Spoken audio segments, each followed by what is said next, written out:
Stephen Douglas out here, touring the California League a little bit, and I'm here with Rockies prospect catcher Chris Rabago, who happens to be from Riverside as well. So how you feeling, man? I'm feeling good. I mean, glad to be here, one level up, and excited.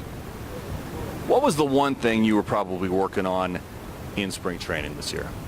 Definitely catching.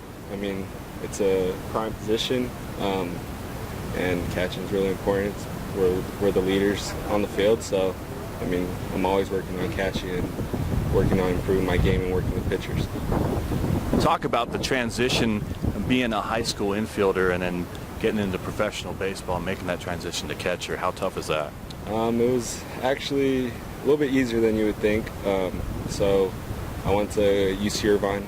My freshman year, I got converted into a catcher. I was a shortstop my whole life. I did good. I did well. Got me in the starting lineup. And then sophomore, junior, I went back to the infield. I was drafted by the Rockies as a shortstop. First year, I was playing short. And then I got the invite to Instructs, and I was told I was going to be working on catching. And so I went out there. I did what I could, and I did well. And then when I came back, I worked on catching. But what made the transition a lot easier for me was my brother. He went through the same process, was an infielder, converted catcher with the New York Yankees. Now he's a coach with the Yankees. So during the offseason, I worked with him on catching a lot and cleaned up everything. And yeah. Nice. Great. Nice to have a little bit of an inside track there. Talk about, we'll go back to Riverside a little bit. Growing up, who was your team and who was your favorite player? Who was my team? Yeah.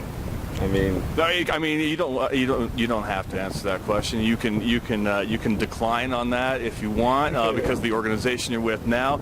Who was your favorite player? Favorite player, I was always a fan of Ken Griffey Jr., Derek Jeter, and Alex Rodriguez.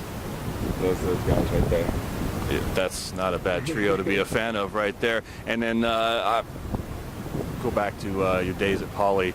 What was your favorite restaurant in town? Were you a Don Jose's guy or a Market Broiler? I mean, I was an at-home guy. My mom was my chef. She cooked every night, breakfast, dinner, you name it, she makes it.